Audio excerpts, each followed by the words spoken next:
Assalamualaikum warahmatullahi wabarakatuh. Perkenalkan, nama saya Ahmad Munib. Dalam kesempatan kali ini, saya akan menjelaskan sedikit tentang sejarah perjalanan dakwah Nabi Muhammad SAW, yang mana dalam sejarah dakwah Nabi Muhammad itu terdapat di kota Mekah dan kota Madinah. Yang pertama, dalam kota Mekah. Dalam kota Mekah sendiri, langkah pertama yang dilakukan oleh Nabi itu berdakwah secara sembunyi-sembunyi atau orang terdekatnya saja. Yang dilakukan pertama ialah berdakwah kepada istrinya, yaitu Khadijah. Selanjutnya ada Ali bin Abi Thalib, terus ada Abu Bakar, ada Zaid, dan ada Ummu Aiman. Dalam hal ini tercantum pada Quran surat Asy-Syu'ara ayat 214 yang berbunyi, "Dan berilah peringatan kepada kerabat-kerabatmu Muhammad yang terdekat." Dakwah secara sembunyi-sembunyi ini berlangsung selama 3 tahun, dan akhirnya turunlah firman Allah surat Al-Hijr ayat 94 yang memerintahkan Nabi untuk berdakwah secara terang-terangan. Pada dakwah secara terang-terangan ini sebenarnya tidak terlalu disebut baik oleh masyarakat Mekah, yang dimana Nabi banyak mendapat cacian makian dan penghinaan. Jadi dalam dakwah di Mekah ini, Nabi memiliki metode-metode yang digunakan dalam berdakwahnya. Yang pertama itu ada mengundang Bani Abdullah Muthalib ke rumahnya dan menjelaskan bahwa dia telah diutus Allah Subhanahu wa taala. Mendengar penjelasan Nabi, Abu Lahab marah, dan hal ini yang melatar belakangi turunnya surat Al-Lahab.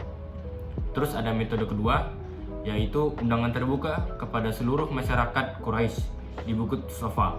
Nabi ingin melihat pandangan masyarakat Quraisy terhadap beliau. Masyarakat Quraisy menganggap bahwa Nabi adalah orang yang tidak pernah berdusta. Terus ada metode yang ketiga, itu Nabi Muhammad SAW memproklamasikan keesaan Tuhan, yaitu Allah Subhanahu wa taala, dan mengajarkan kesatuan dan persatuan antar umat manusia. Terus ada metode keempat, yaitu Nabi mengadakan pertemuan khusus dengan orang-orang yang percaya dengan beliau untuk aktivitas pembacaan tilawah, pengajaran atau taklim, dan pensucian atau takziah di rumah Arqam bin Abil Arqam, dan merupakan sekolah Islam pertama. Dan metode kelima, yang mana beberapa pengikut Nabi meninggalkan Mekah dan mencari perlindungan atau mengungsi ke Ethiopia, yaitu sebuah negeri di seberang Laut Merah. Setelah berdakwah secara terang-terangan, pemimpin Quraisy mulai berusaha menghalangi dakwah Nabi. Semakin jumlah pengikut Nabi, maka semakin keras pula halangan yang dihadapi oleh Nabi dalam berdakwah. Jadi dalam Nabi berdakwah ini sangat ditentang oleh masyarakat Mekah, yaitu khususnya orang Quraisy. Orang Quraisy ini sangat menentang dakwah Nabi karena dianggapnya itu sebuah ajaran yang menyesatkan. Jadi ada 5 faktor yang menyebabkan orang Quraisy ini menentang dakwah Nabi. Yang pertama itu ada persaingan berebut kekuasaan. Karena mereka mengira tunduk kepada Nabi Muhammad adalah tunduk kepada kekuasaan Bani Abdul Muthalib. Jadi orang-orang Quraisy ini mengira jika mereka masuk Islam atau mengikuti dakwah Nabi, itu akan tunduk kepada kekuasaan Bani Abdul Muthalib. Yang kedua, penyamaan antara hak kasta bangsawan dengan kasta hamba sahaya. Jadi orang Quraisy menganggap jika mengikuti dakwah Nabi Muhammad SAW, mereka dikira akan disamakan dengan kasta hamba sahaya, kasih kasta bangsawan ini. Jadi mereka itu menentang. Terus ada faktor ketiga, yaitu takut dibangkitkan. Agama Islam mengajarkan bahwa pada hari kiamat manusia akan dibangkitkan dan semua perbuatannya akan dihisab. Ini sangat betul sekali, karena pada dasarnya kita hidup di dunia itu hanya sementara, dan kehidupan yang kekal itu adanya di akhirat. Jadi orang Quraisy ini takut jika pada hari yang akan datang itu akan dibangkitkan lagi dan semua amal perbuatannya akan dihisab dan dipertanggungjawabkan. Terus ada faktor keempat, yaitu taklid kepada nenek moyang yang merupakan suatu kebiasaan yang mengakar di bangsa Arab. Jadi seperti yang kita ketahui, kota Mekah ini merupakan kota yang minim akan akhlak, yang mana itu berasal dari nenek moyang mereka sendiri.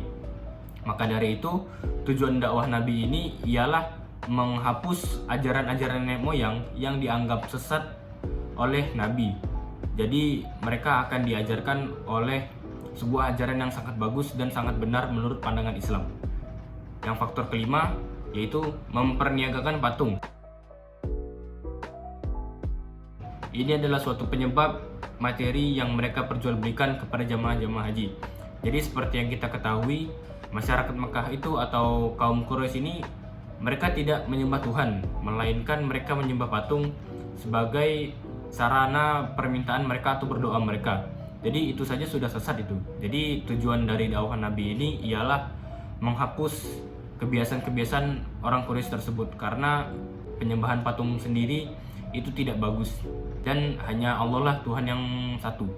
Kaum Quraisy selalu berusaha untuk menumpas dan menindas agama Islam dengan menempuh jalan apa saja. Salah satunya adalah memboikot Bani Hashim. Pemboikotan tersebut antara lain mereka memutuskan segala bentuk hubungan dengan Bani Hashim seperti pernikahan silaturahmi dan jual beli. Semakin lama kaum Quraisy melakukan tekanan terhadap penyiksaan dan beberapa pengikut Nabi yang baru masuk Islam. Hal inilah yang membuat Nabi melakukan beberapa strategi. Yang pertama itu ada pindah ke Bani Habsyi. Pada tahun 615 bulan ke-7, berangkatlah 11 orang laki-laki beserta 4 wanita. Kemudian rombongan tersebut menyusul hijrah ke Habsyi hingga berjumlah 70 orang. Mereka melakukan hijrah untuk mengamalkan agama yang mereka anut, bahkan rela meninggalkan keluarganya dalam rangka membentuk kehidupan bersama di sebuah negeri asing. Kedatangan orang-orang Islam di Habsyi disambut baik oleh Raja Nejus. Bahkan mereka diberi perlindungan dan diizinkan melakukan ibadah. Raja Nejus ini juga menolak orang-orang Quraisy untuk memulangkan orang mukmin kembali ke Mekah. Di saat pengikut Nabi hijrah ke Habsyi, Nabi tetap berada di Mekah untuk berdakwah dan mendapatkan perlindungan dari Bani Hashim. Bahkan dua tokoh Quraisy sendiri masuk Islam, di antaranya Hamzah bin Abdul Muthalib dan Umar bin Khattab. Strategi kedua yaitu pergi ke Taif.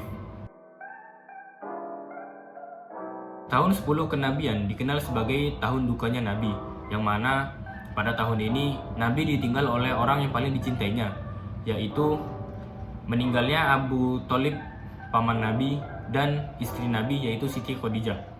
Dua orang ini adalah pelindung Nabi yang sangat tabah dan kuat dan disegani masyarakat, sehingga dengan wafatnya kedua orang tersebut membuat kaum Quraisy semakin berani menentang ajaran atau dakwah yang disampaikan oleh Nabi.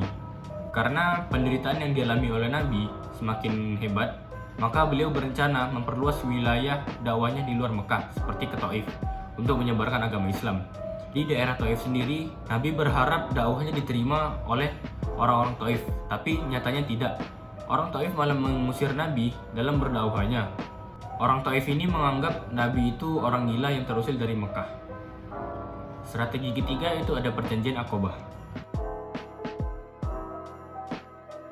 Perjanjian Aqabah diawali dengan dakwah Nabi yang dilakukan terhadap penduduk Yathrib yang datang ke Mekah pada musim haji. Sebagian dari mereka menerima seruan Nabi dan masuk Islam.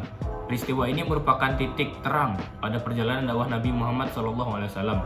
Akhirnya terjadilah perjanjian Baiat Aqabah I pada tahun 621 Masehi, dan setahun kemudian terjadi perjanjian Baiat Aqabah kedua. Isi perjanjian tersebut adalah mereka mengundang Nabi dan pengikutnya tinggal di kota mereka untuk menjadi penengah di antara pertikaian mereka dan menyanggupi untuk menjaga dan membela Nabi sebagaimana mereka menjaga dan membela anak istri mereka. Dari perjanjian ini, Nabi mengirimkan kurang lebih 60 keluarga ke Yathrib. Kemudian Nabi menyusul kepindahan mereka ke Yathrib. Kota Yathrib menjadi pusat keagamaan dan komunitas muslim, dan kemudian Yathrib berganti menjadi Madinah yang berarti kota. Setelah tadi kita mendengar sedikit perjalanan dakwah Nabi di kota Mekah, selanjutnya saya akan menjelaskan sedikit sejarah dakwah Nabi di kota Madinah. Jadi Madinah ini dianggap sebagai kelahiran baru agama Islam setelah ruang dakwah di Mekah yang sangat sempit bagi kaum muslimin. Jadi dalam kota Madinah ini Nabi memiliki langkah-langkah yang dilakukan dalam berdakwah. Yang pertama itu ada membangun masjid.